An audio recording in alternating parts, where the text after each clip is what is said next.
From Chicago streets to the courts beat, South Scott Dan on the podcast seat. Bulls breaking news, talking stats and views. Every player, every play, we never lose. Horns over hoops, we're the Bulls troop.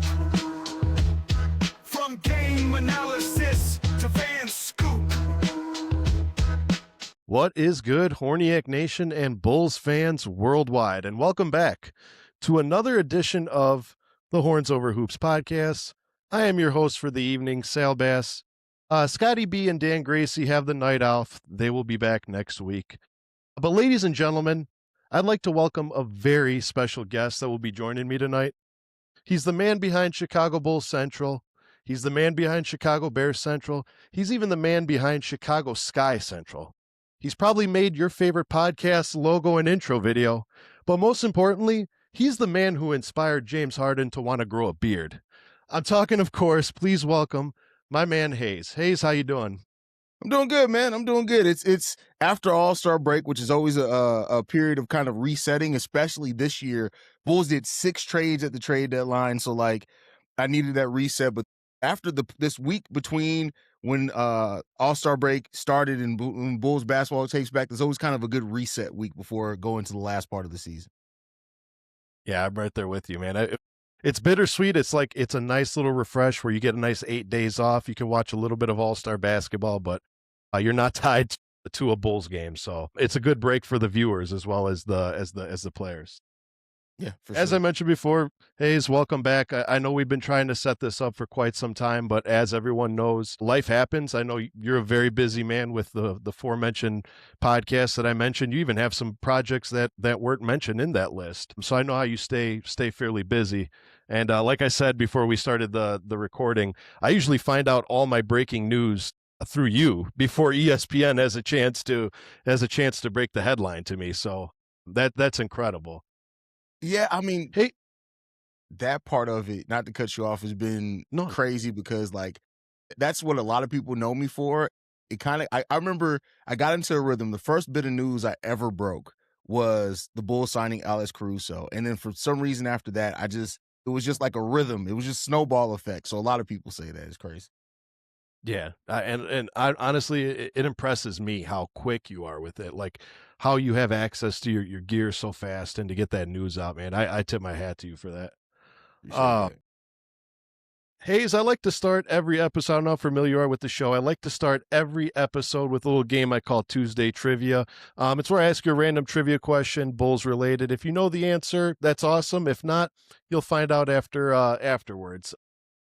And today's Tuesday Trivia was inspired by this absolutely stacked draft class that's coming out and about to make its way into the NBA. And with the Bulls kind of looking like they're set up pretty good to capture a top pick, hopefully, I thought it'd be a perfect little question for you if you're ready to go. Okay. Yeah, let's do it. For sure. And feel free to play along at home by dropping your answers in the comment section down below and see if you're right. All right. Today's Tuesday Trivia it is no doubt that the 2008 NBA draft will go down as one of the greatest years in Chicago history, with the Chicago Bulls drafting not only homegrown, but hometown hero in Derrick Rose, while only having a statistical 1.7% chance of receiving the number 1 overall pick.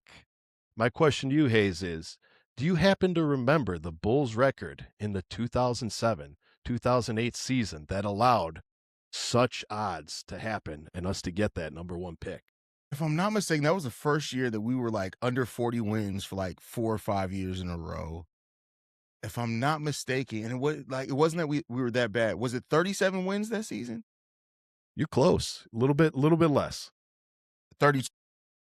Yeah, so right on the money. It was 33 wins and 49 okay. losses. Real good, man. 33-49. We finished 4th in the Central Division, 5th in the East. They did not reach the postseason berth, as we mentioned earlier, with key players such as Andres Nocioni, Ben Gordon, Luol Deng, Kirk Heinrich, and Tyrese Thomas filling out that roster. So right before the glory days happened.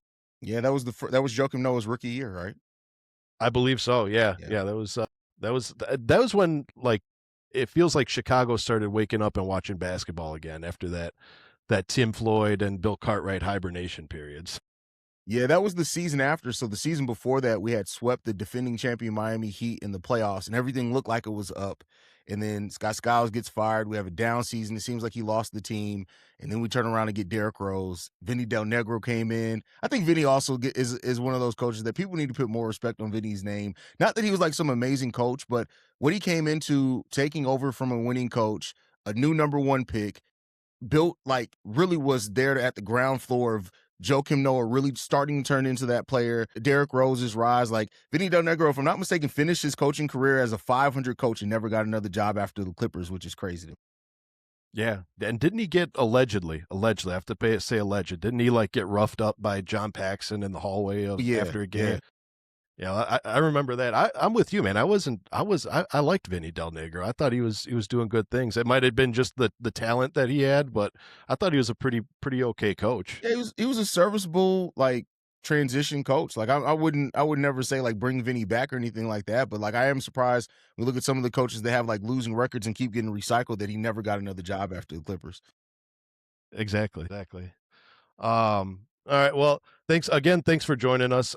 I'm really excited to talk Bulls basketball with you, but before we get into that, I mean, I'd like to take an opportunity, if it's okay with you, to shine a little bit of spotlight on you for a minute and kind of give people a little glimpse into your background and everything you've accomplished. Because as far as I'm concerned, when it comes to Chicago Bulls podcasts, you're about as top tier as it gets, man. You've acquired no, absolutely, pleasure's mine, man. You've acquired such an enormous following with an incredible social media resume. That includes nearly 300 followers on TikTok, 600 on the gram, 4.7 thousand followers on Twitter, and an astronomical 28.6 thousand subscribers on YouTube with an absolutely unreal over 4.1 thousand videos posted. That are some insane numbers. What's that? I got to do a little bit of homework, man. You know I'm going to do my homework. 4,000 videos in 4 years is crazy is what that is. That's wild. Yeah. That I mean, like I did a little bit of homework before we got in touch, but I'm like, man, I knew this guy was legendary, but man, this puts another category to the term legendary. So if you'll allow me to, Haize, I'd like to ask about 4 or 5 questions here, more or less the background of Haize. All right, let's do it. All right. So my first question is this: where did Chicago Bulls Central start from? Like kind of like what year, and kind of talk about the growth of the channel and why you chose to start podcasting. Not only with the Chicago Bulls, but the other teams that you're also affiliated with. So my podcasting journey actually started a long time before Chicago Bulls Central was a thing. So I had a podcast called The Awakened Soul where I talked about mental health, activism, movies, TV, music, how it reflects culture, all that type of stuff. And I did that podcast for almost 5 years. And in that time I'd always thought about doing a Bulls podcast, like always. And I used to always talk to my dad about it. I remember I'll never forget a phone call. I was on the phone with my dad, and it was the year before Billy Donovan. No, it was the year after the first season of Billy Donovan. So the first year of Patrick Williams' career is after that. I mean, my dad was just talking about the Bulls. He's like, "Why haven't you started that Bulls podcast yet?" And I was like, I don't have any sources. Like, I'm not like a writer who's going to want to listen to me. And, I don't know if you curse on your show, so I'm not going to do that. But my dad, by all means. Okay. I'll be frank. My dad was like, he was like, "Why are you acting like such a bitch?" And that's exactly what he said to me. And I was like, okay. And he was like, "Just start the podcast." He was like, "You know basketball, you know your stuff, you love the Bulls." He was like, "Just start the show." And I think maybe a month later, if that, I started the show. And I had the idea and the name in my mind for a long time. Because like I said, I actually kicked around starting it for a long time. And I started it, and I've never looked back. I've been doing the show now as of today, as of this recording, 1,717 straight days of doing Chicago Bulls Central.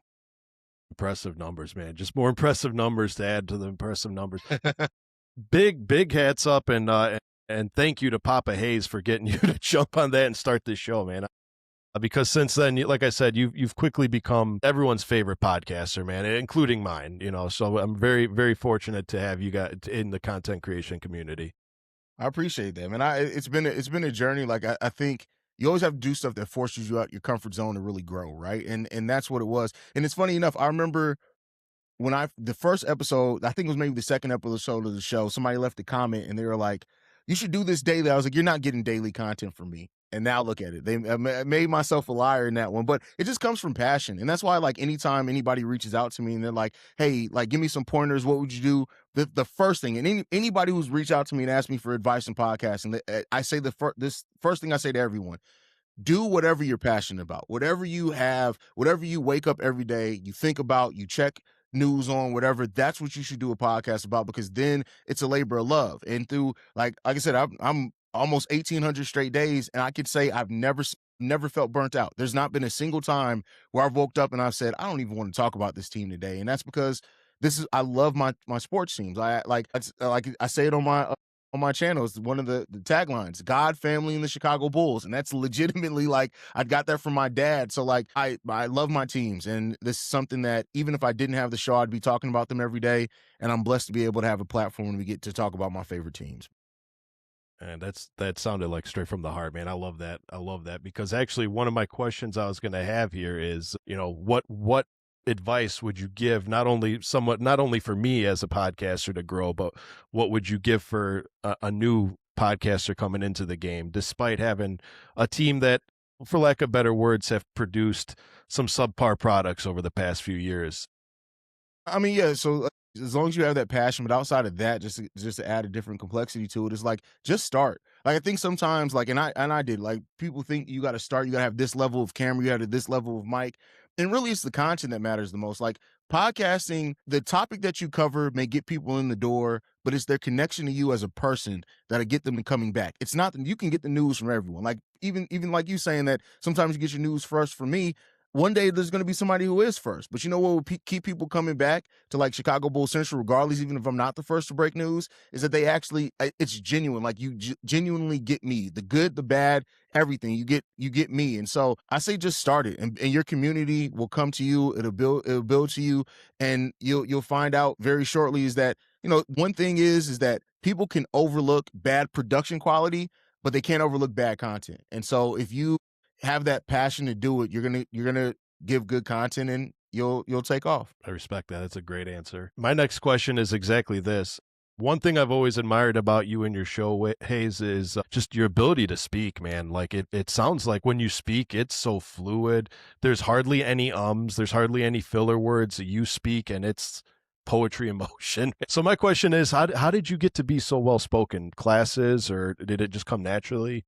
So, surprisingly enough, and I know you've never met in person. I know we know a lot of people that have met me in person. They'll tell you I'm a very quiet person in real life. I'm very, very quiet in real life.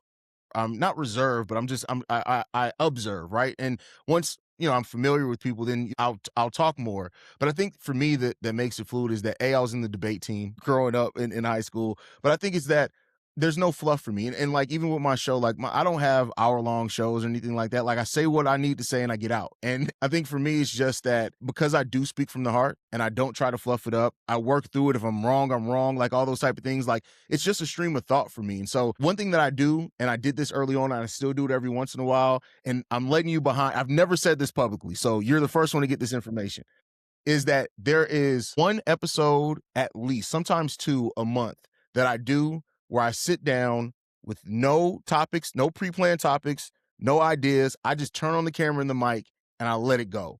And I think doing that, and early on I used to do it once a week.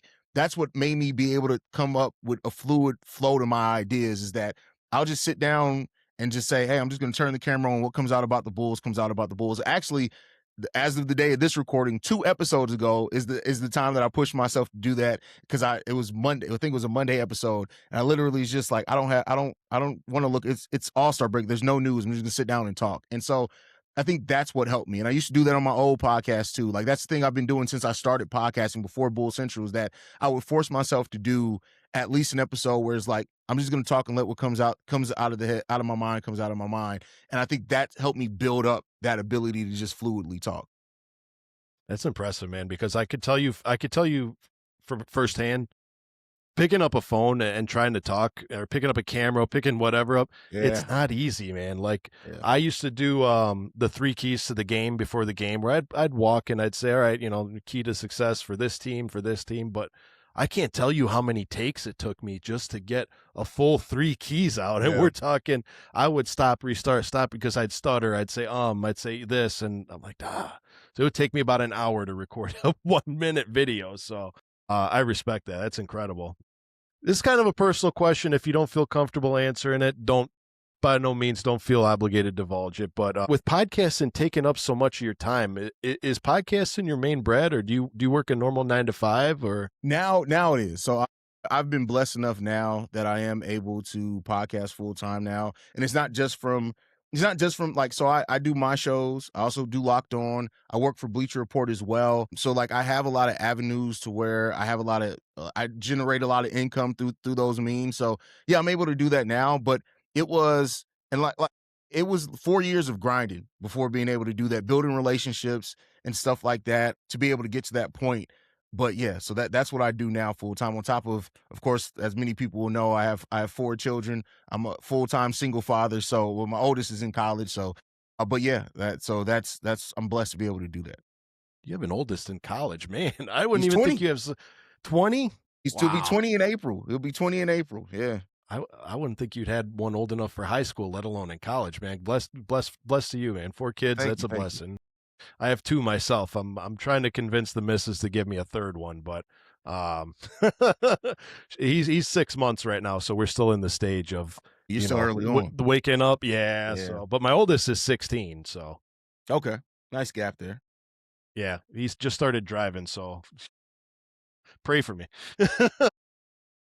Shout out Juice. So I mentioned earlier that you posted over 4,000 videos on your YouTube channel, and that was just for Chicago Bulls Central alone. With those numbers, let me just put it into perspective for the people at home. With those numbers, 4.1 thousand videos, it would take the average YouTuber 11 years posting one video a day to accumulate those numbers, and you've done so 1,800 days. So that's incredible. With that being said, I know we briefly alluded to it a few moments ago, but where did you find the time to have such access to your gear and to be ready to go at the drop of a hat, despite being a family man, despite the 9 to 5? Where did you find time for this? So I think that so I'm a routine guy. Once I work something in the routine, I can usually make anything work, right? And so I've like, even when I was working a full 9 to 5, the way that I had my routine is that I would wake up at 6 o'clock every morning. I knock out Bulls and Bears Central and get ready for work and go about my day. I think for me, like the way that I'm able to reproduce content at such a quick rate is that I've built systems in. Like now everything's a template. Like I now have a game plan for everything. When news drops, my studio can go from completely shut down to up and running in 2 clicks, and then I'm ready to go. And my editing process, I've been editing video now for almost 8 years. I used to do short films, and I want to get back into it. I don't have as much time for it anymore. So like editing YouTube videos, and I don't say this to be cocky, it's really easy. When you had a deadline on working on a hour and a half long film, and so like when you have that to go to a YouTube video, is a very easy transition there. But I would say anyone who wants to be able to replicate things fast is just, you build templates, build everything, have everything replicable. That's what everything that I do is repeatable, very repeatable. So like, and I think knowing the team, like I don't have to have a bunch, I don't have to do a bunch to be able to deliver a really good episode, because I know my team, right? So I know sports. I have a lot of those stats kind of stored in the back of my mind. So once news drops, I'm able to get up and go. My thumbnails are a template. Everything's a template. And so I have everything set up to where for example, from news dropping to the video being released, I can probably get it up in 10 to 15 minutes. That's just what I should be. I'm usually able to do. But man, that's some speed right there, man. That's some speed. That's like rapid fire. Ladies and gentlemen, that's Haize, man. That is Haize, man. Haize, once again, thank you for sharing all that for us. And honestly, huge congratulations, not only to the success you've had, but like the success you're going to have in the future, man. I know it's every grown man's dream to one day make a career out of talking sports. So I'm blessed to be in the presence of someone who made that dream a reality. So thank you for that. Anytime. Listen, I think that for this, like, I always want to support everybody. And, there's enough. I feel like information's better when it's shared. So, like, there's a lot of, like, when I first got in, there were a lot of gatekeeping when it came to like podcasts and stuff. And it's weird to me. Like, why gatekeep? And I'm never somebody who's threatened like by my spot. I want to see everybody do great. And so I appreciate you inviting me on. I always say I'll come on to anyone who invites me on. The time sometimes can be a little bit restrictive, but I'll make it happen. As we found out firsthand. But like Sure. we mentioned earlier, with as busy a schedule and the life that you got, man, I'm surprised we got this one. And so again, thank you so much for this. Anytime, brother. Anytime. But all right, now it's time for the juicy stuff, and that is what is going on with the Chicago Bulls team. But first, before we get into that, I'd like to mention, if you're watching this video on YouTube and you're enjoying it, please, please, please smash that like button, as well as subscribe to our channel and activate those alerts to stay up to date with any future episodes, including any good content that we post. And please do the same for Mr. Haize here as well. While you're here, if you got any questions, comments, concerns, or if you just want to say hi, drop us a comment in the comment section down below. If you're listening on Spotify or Apple Podcasts, please leave us a rating and a review and help us stay afloat in the almighty algorithm. All right, Haize, on to the Bulls. I think this is safe to say we've had one of the most interesting, head-scratching, emotional, head-turning years in the history of this team. I mean, think of all the variables starting the season off 5-0, the multiple losing streaks, the multiple winning streaks, a team riddled with injuries, trading away some of our longest tenured players and fan favorited players. Now here we're sitting on the opposite side of the All-Star break with 25 games left to play. My question to you is, what can you expect out of this Bulls roster for the remaining games of the season? I don't expect a lot. Like, I'm not going to lie to you. Like, I don't have a high expectation. I'm not to knock the people that do. There are some people that really think when Giddey, Trey, and Jalen comes back, this Bulls team is going to be right back competing for the play-in. Not to knock anybody on that. It's just my personal opinion is I don't expect a lot. I think it's so much imbalance on this roster as far as the depth with guards, forwards, all that type of thing. And I don't think that's necessarily the goal either. The thing that I want to see from this team the rest of the way is development. I think when Giddey and Trey comes back, we'll be running an actual scheme and system. You could tell the game since the All-Star break, the Bulls are just out there, they're hooping. They're not playing NBA basketball. And that's because they haven't had very many practices together. More development, see more Rob Dillingham, Modest Buzelis, of course. You definitely want to see Modest, see how these guys and Jaden Ivey, Simons, and Sexton play off Josh Giddey is a big thing too. Because I do think the Bulls are going to probably try to keep one or two of those guys this offseason based on how they fit with Giddey. So it's just evaluation. That's really all this is about the rest of the way this season is about evaluation. I was over on Locked on Bulls with Pat, and we both kind of predicted 5 games left over wins left over the last 27. So I don't have a high win expectation, but I just want to see growth. I want to see Modest take this opportunity now. You have the path. There's shots there for you available. How aggressive are you? So those are kind of things I'm looking for the rest of the way. Absolutely. I mean, I know post trade deadline, I was asked by my oldest. He said, "How many games do you see this newly put together team winning?" I said, "Honestly, man, if we win 10 games, I'm like, that's an incredible feat, and I don't even see us winning the 10." So yeah, I'm right between that 5 and that 10. So just to be clear, no shroud of a play-in push at all. Even if, say, Giddey comes back and you see Trey comes back and we're firing all cylinder, we're melding. Any shroud of a play-in hopeful? I mean, I won't act like it's an impossibility. That's why I said I won't knock anybody who feels like it's not impossible. I don't expect it. So if I had to put a percentage on it, I'd say 80-20. 80% that this team just struggles the rest of the way. I'll give 20% that they actually try to compete for a play-in. I just don't think that that's kind of the goal of the roster. We'll see. We already see Billy Donovan doing weird things with Modest, right? Like Modest will be cooking. He'll be leading us in shots and then sit halfway through the third and don't come back in until 6 minutes left in the fourth quarter. Like, so those type of things lead me to believe that there's a direction here that they're taking that's leading them to focus on the lottery, but I'll leave that little bit of wiggle room in case they change it there. So in fewer words, I hate throwing this word around because it's been the word that's pretty much been dominating the Bulls fans, the Twitter sphere. Do you think that this is the Chicago Bulls way of passively tanking without coming out and saying, "Hey, we're tanking"? It's hey, we're hitting the reset button. So Yeah, I mean, here's the thing. I think that the Bulls, if this wasn't as strong of a draft as it was supposed to be, I don't know if we would have saw this direction. I think the Bulls saw a path where they have cap space, they have the draft picks, they potentially have 2 picks in the top 20 in a very deep draft, and they looked at this roster and said, while we weren't necessarily as healthy as we wanted to be, and maybe had we had health better to start off the season, maybe we would have been further along. But this is our opportunity to clear those questions and get us maybe a legit star in this draft. And I acknowledge that. I think that that's probably the right decision to go. I love Kobe. I love Io. I still think the Io trade was one you didn't need to do either way. But that aside, like, I can't be mad at the team looking at this draft and saying, this is our opportunity to add a star. Let's take it. Yeah, no, I agree. I know that, we've basically beat these trades to death. I mean, we've been reporting on them since the day they happened now, but I know you were pretty vocal on you weren't a fan of a few of these trades. I think you had mentioned you weren't a fan of the IO trade, and I forget, you weren't a fan of the Kobe White Colin Sexton trade at all, right?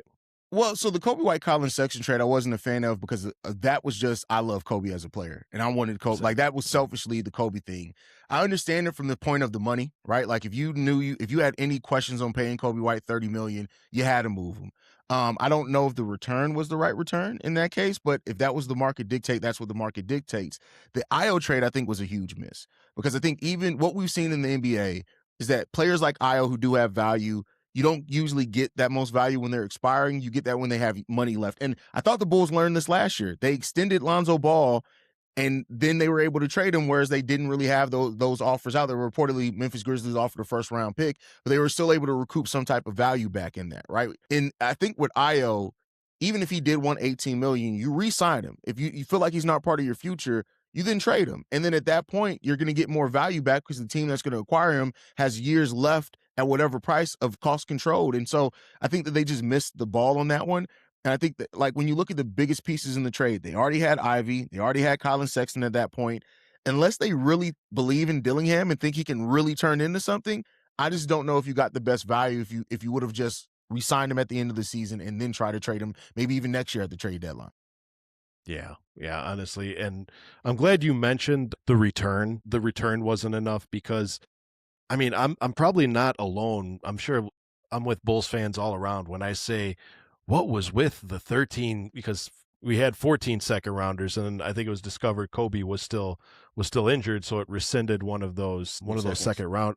So what is with the second round picks? I mean, are we stacking up for something, or does AK? Do you think AK just finds value in his second rounders, or do you think that we didn't have anyone worthy of a first rounder? I mean, I would say otherwise, but. Well, no, I think we had players worthy of first rounder, but I believe, my personal theory is that AK got all these second round picks so he can will and deal this offseason. So with the Bulls having so many unrestricted free agents is what we have on the roster, if I'm not mistaken, 8 of our players are unrestricted free agents at the end of the year, is that with all the cap space that the Bulls have and the trade exceptions, we created a $20 million trade exception. We have another $3 million trade exception that doesn't expire. With that, you now have second round picks that you can throw in and not have to match salary. So for example, if name a player is available as a trade and the team just wants to dump them off, you can say, hey, we'll send you 3 second round picks. You don't have to take back any salary. We can absorb them and you get cap relief. So I think that that's what AK is going to use those seconds for, is that maybe if you want to, with the Portland pick, move up, you can throw in 3 second round picks to move up a couple of spots. So I think it's just to add that flexibility, because I just don't see any other value in it. Like AK hasn't really valued second round picks. We just sold off one last year. We did get another one back. So I think those are going to be sweeteners in moves this offseason is what I had to guess. Okay. Yeah, I kind of figured they were.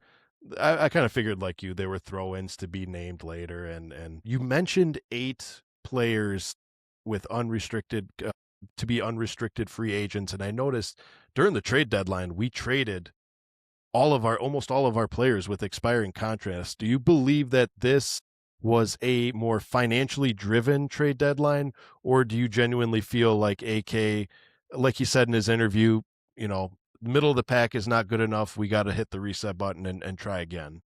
Yeah, I think it could be both. I think that you want that financial flexibility. So the Bulls basically aren't in any worse of a position than they would have been had they not traded, as far as the cap space, right? They didn't take back any long-term money except for Rob Dillingham, who is on a rookie scale deal, so it's not a lot of money. That's the only player they took back that has a contract past the end of this season in those trades. So I think that was smart for them. But I also think, and this is another theory I put on my podcast, is that AK has been somebody that I think we all can admit has had a problem letting go of his guys, right?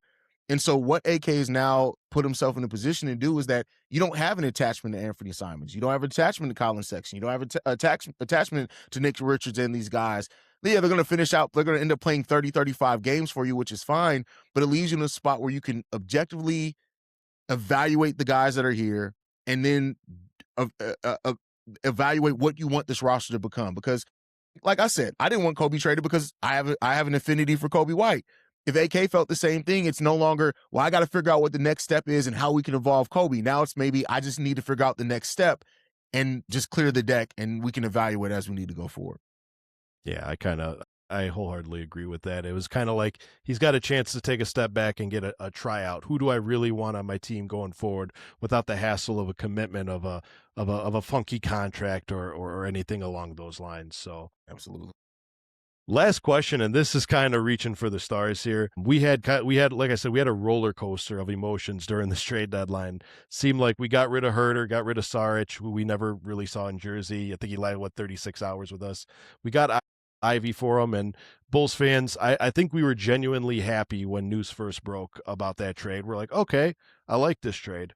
I think not even 90 minutes later, we got word that Nikola Vucevic, another player that Bulls fans have been wanting traded for quite some time, had been moved for Anthony Simons, and we're getting happy. We're getting happy. Not to make short of a long story, but do you think that the Chicago Bulls fans would have been a lot more optimistic and happy about this trade had the organization held on to Ayo Dosunmu? I think so. I think that you could have held on to Ayo and still did most of what you wanted to do this offseason. And I think that Ayo is a player that we clearly see, like, he's already impacting winning with Minnesota. That's the one trade that I just think that you didn't have to do. I'll fully stand by it. Yes, I agree. I was I had I had both sides of it. I was originally, I'll be real honest with you, I was pissed off at that trade. I was like, why would you trade him? You know, the one person, like the hometown hero, everyone's favorite, like you're literally trading away everybody's favorite and genuinely a nice guy. And then as time went on, I'm like, you know what? Ayo's way too good to be wasting his career away, to be finished ninth, 10th seed, ousted in the play-in, 6-man on a subpar. Here's the thing, though, Sal. Here's the thing. He wanted that. Like, you could tell that Ayo wanted to be part of the Bulls being good again. And I understand that of, like, I don't feel like somebody's wasting away when they want to do it. Like, Ayo would take pride in getting the Bulls back to the playoffs. I really feel that way. So, like, I get that, but, like, and that's part of what makes it hurt so much is that I guarantee if you ask Ayo Dosunmu if would he want to go to a contender or would he take more pride in being a part of making the Bulls one, I almost guarantee that he would have been wanting to make the Bulls one. So that's why it hurts. It sucks, man. And that alone speaks, leaps and bounds for Ayo's character because, like you said, despite us not being the caliber of a team as a Minnesota, as those elites, and us constantly finishing middle of the pack, I'm sure Ayo Dosunmu would still want to bring success to his hometown team. So that's a fact. That's a fact. All right, Mr. Haize, I'm giving you the keys to the Chicago Bulls franchise. You are now the GM. We've dismissed Artūras Karnišovas, and it's your first day in the office. So I would like to know what you would do in these scenarios to kind of steer this franchise out of the middle of the pack, like we said earlier, and into the right direction for a successful future. You ready? These are things that are always so difficult for me because I'm such a literal thinker, right? Like, so it's always difficult for me. So the first thing that I would do if I'm the Bulls, I'd say it has to come to the end of the season. The season is the season. It's going to go the way that it's going to go. I am doing everything in my power to evaluate in this draft. Like, that's the first thing. I think it starts there. You got to get this draft pick right. If this draft pick lands in the top 5, there's a number of guys that I would take, and I'm going best player available. Whoever you view that is, I'm going best player available. I think that the Bulls roster has so much flexibility that whether you go wing, guard, or forward, or center, whoever the best player available, you have the ability to do that. What I'm then doing as well, going into this offseason, and based off who I drafted, name your player, I'm going to put in an offer sheet either for Tari Eason or Walker Kessler. That's what I'm going to do. If we draft a center, then I'm going Tari Eason. And I know people are going to say no, and I think this no Esege has potential to be a better player than Tari Eason. But you know what Tari Eason offers you now? Somebody who you know can do it now, and then you can bring Noah Esege off the bench. I think Tari, Modest, and Noah all can play either forward position. You have a mix of offense and defense with all those guys. I like the balance there. I think they all fit Josh Giddey's play style. We want to get out in transition, those type of things. So that's what I'm doing. I'm keeping Jay Nivey. I'm also keeping Colin Sexton unless we draft a shooting guard. I think those two guys, Colin Sexton could play. I'm not Colin Sexton. Did I say Sexton? Anthony Simons and Jaden Ivey. I'm keeping Anthony Simons because he's the consummate off-ball player. He doesn't need the ball in his hand to score effectively. He shot almost 49% on catch and shoot shots. You know how crazy that is to shoot 49% on catch and shoots? So I want a player like that because it doesn't take shots away from anybody else. So that's what I'm doing. And then I'm firing Billy Donovan. I'm hiring Chris Quinn to come over from the Miami Heat as my new head coach. And that's what I'm riding out. Man, you literally answered all the scenarios. My number one question I was hoping you're going to answer is do you see Billy or do you trust Billy with another rebuild? I mean, think about it like this. I mean, I know it's apples and orange, but Tom Thibodeau got fired literally for making the Eastern Conference Finals. Mm-hmm. And we held on to a coach who has not made a playoff, or he's made one playoff appearance in his tenure here. I was wondering, I'm like, how many second chances is Billy Donovan going to get? Now, again, I've always said, like, I'm never going to, it's against my character to say somebody deserves to be fired. And, you know what I mean? But it's not up to me to fire somebody because I wouldn't want that happen to me. But at the same time, this is definitely a year that if I was the front office, I would take a step back and say, is this the man who I want to be trusted with another rebuild? Yeah, it's that, and it's like how many versions. So I did some research on my show, and I was astounded.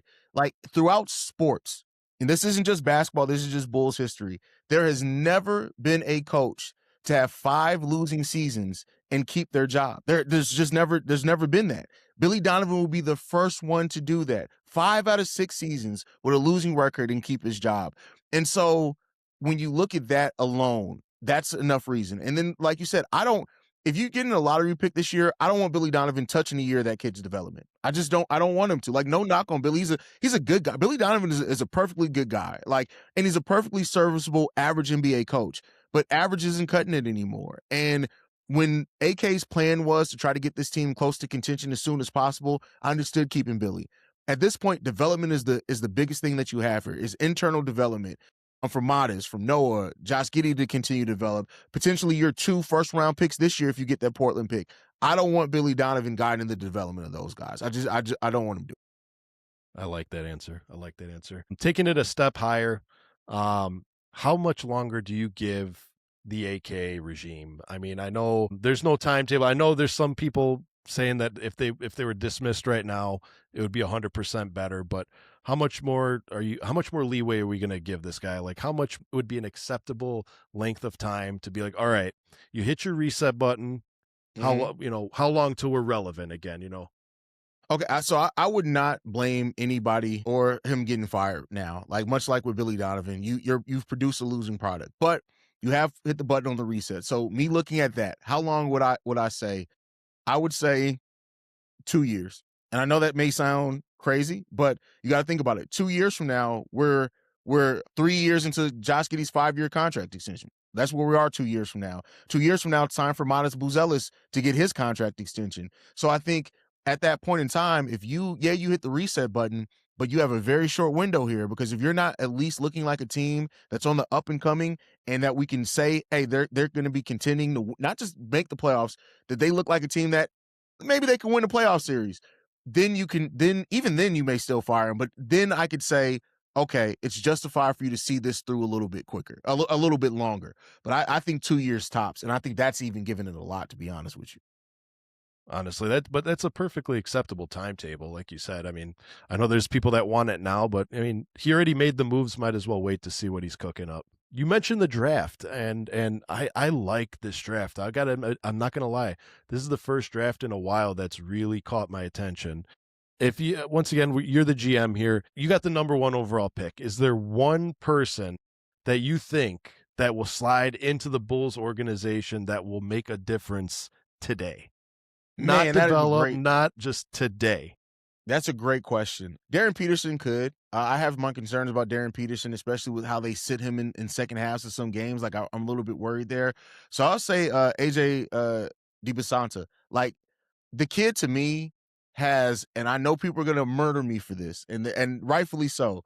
But there's something about the level of competitiveness. Even when he doesn't have good games, that's a kid that I truly believes cares about putting it all. It's Derrick Rose vibes. It is Derrick Rose vibe. You could say what you could about Derrick Rose. He couldn't shoot at first, all the type of thing, but you knew that Rose was a competitor. AJ is a competitor, and I think that's what we've been missing for this team is somebody who's like, hey, I don't care that we're not talented, that we're less talented than the other team. I don't care that I can't make threes, whatever it is. I'm going to come out here and I'm going to fight hard. And I think that energy is infectious throughout a roster. Not to say that I think Giddey has that a little bit too, but no, it is what it is. But I think AJ DiMasanza is the guy. If you gave me any player to take in this draft and be willing to bet that they're not only going to be able to turn into a winning player, but turn around this franchise from a leadership perspective, it'll be AJ. I mean, I'm glad you said that because he's actually my favorite player in this draft. I've actually been following him for a couple of years now, and the fact that now we're looking like it's a very real possibility that the Bulls could finish the season off on a low note and slide into that top pick projection. So my fantasy of picking him up is getting very, very real. And you're right. He does carry that aura that I want to win. I want to win now. I don't care what I have to do to win. Just tell me what to do and I'll do it. Exactly. I love that about him. I know a lot of Bulls fans are gunning for Cam Boozer. I mean, I don't know if it's just because Booze Crews used to play for us. If what the Booze. Listen, Boozer is a perfectly talented player. I want to make no mistake about that. Not Carlos Boozer. See, look, I almost went right into it myself. Cam Boozer is a very talented player, and I'm not going to take. I think he's going to have a perfectly fine NBA career. But to me, Boozer feels like a guy that he's going to cap out at being really good, but never be the guy on the team. If you're drafting that high, I want somebody that I believe can turn into the guy on the team. And I don't necessarily see that. I would love to be wrong, right? He's a young kid. There's a lot of development. I'm not the same person I was at 19 years old. So I know that, there's a lot of growth to be done there, but it's more guys that will go before him. And I think a little bit after him that I just think have more of that ability when you look at being a leader on a team, being that guy on a team, that I'd be willing to bet on that a little bit more. Yeah, for sure, man. And you're right, man. If I could go back and see 19-year-old me, there would be some words to be had. Let me tell you. That's a fact. I'm glad I matured up a little bit. That's all I'm going to say. And Haize, with moves like those, you got me wishing that the Bulls actually pulled the trigger and made you the GM right now, because it feels so good to hear somebody with an actual plan, and then we got a GM right now who's kind of shooting from the hips. Man, really I good plan. I like Jerry. those moves. I couldn't work for Jerry. I'd get fired. I couldn't work for Jerry because, like, I could work for Jerry if literally we had agreement. It was like, Jerry, shut up, let me do my job. If Jerry could agree to that, we'd be good. But I couldn't work for Jerry Reinsdorf, man. It would be crazy. Facts. Or you could just do what Billy Donovan does, and I don't know if he's got a picture of Jerry doing something, because he's got something on Jerry where his job has been safe despite this losing. I don't know what he's got allegedly. You can go back to. It was the first year of my podcast. Billy Donovan was asked about like his relationship with, like, he said, I talk to Jerry Reinsdorf every day. And literally I looked at the camera after that and I said, oh, he's never leaving. You're never, like, once you're, keep in mind, Paxson is still on payroll. He's still on, Doug Collins was on payroll up until last year. Billy Donovan, whether he's the head coach or not, he's going to be in the Bulls organization. Unless he wants to go coach somewhere else, he'll be in the Bulls organization for at least the next 10 years. I guarantee you. I'll take that bet. I believe it. Haize, we're almost out of time here. But of course, as you know, if you're an avid follower of the show, I cannot let any of my guests go home without playing a little game called Horns or Thorns. And for those of you who are not familiar with Horns or Thorns, it's essentially a buy, sell, or yes or no game where if you agree with the scenario, you say horns. If you disagree with it, you say thorns. And everybody at home, feel free to play along by dropping your answers in the comment section below and comment on any of Haize's that he may say. Haize, you ready to play some Horns or Thorns? Let's do it. All right. Question number 1 is: the Chicago Bulls finish at the bottom of the Eastern Conference standings when it's all said and done? No, I don't think they can. I don't think they can catch up with those teams at the bottom. I think that the Bulls would have had to be tanking from the start of the season. They're not going to catch up with Indy. They're not going to catch up with Washington. They're not going to catch up with Brooklyn. I don't think they can finish at the bottom. Yeah, I'm glad you said that because I know a big thing was if the angle of the season was to try and get a draft pick, the Bulls certainly turned it on a little bit too late. So yeah, I'll agree with you on that. Question number 2: Horns or thorns? The Chicago Bulls obtain a top 5 pick in this year's draft. See, I want to say yes, but I don't want to jinx us. You know what? Scared money don't make money. I'll say yes. The Bulls luck up into the lottery. They finish with a top 5 pick. I like it, man. That's scared money don't make money. I like that. Question number 3. We already alluded to this. I know that it's what you would do, but question 3 is: the Chicago Bulls finally dismiss Billy Donovan at the conclusion of this season.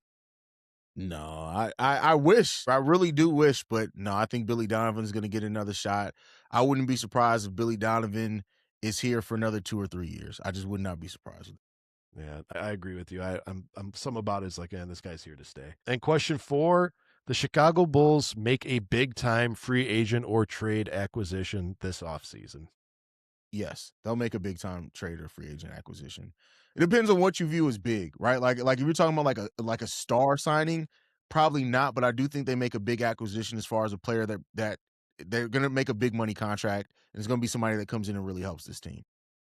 Yeah, I was more gunning for that because I don't think it fits the mold of the direction this team is going to go out and acquire, a superstar. I know they dangled Giannis, but I don't think Giannis really fits into the direction this team is going. I mean, obviously, any team Giannis goes to is going to make that team that much better, but does he really fit the mold, not only of what we're trying to go for, but what we'd have to give up just to get a Giannis? So for sure. I happen to agree. And final question, since you are not only Chicago Bulls Central, but Chicago Bears Central, we have a Bears related question for you. Okay. And that is, I know you don't want to jinx this, but the Chicago Bears finally make the Super Bowl this upcoming season. Horns or thorns? Man. Jeez. The Super Bowl? Super Bowl. You know what? Again, scared money don't make money. I think Ryan Poles, after the offseason he had last year, I think he finds a way to fix that defensive line. If he fixes that defensive line, we can make a Super Bowl. So, yeah, I'd be willing to bet that the Bears can make the Super Bowl next year. You think we're getting Crosby? I don't think see, the thing is, if they want 2 first-round picks, no. Ryan Poles is too draft pick conscious to trade 2 first-round picks. But I did see something on ESPN that maybe it can be gotten for a first-round pick, a future second in DJ Moore. If that's the case, I think Ryan Poles would do that trade every day. That's a good scenario. Yeah, that's a good scenario. Ladies and gentlemen, that was Horns or Thorns. Haize, thank you so much for participating in Horns or Thorns. As a reward for playing Horns or Thorns, you've earned yourself uninterrupted airtime. Feel free to adjust the Bulls fans and the Horniacs about anything and whatever you so please. Go right ahead. The floor is yours.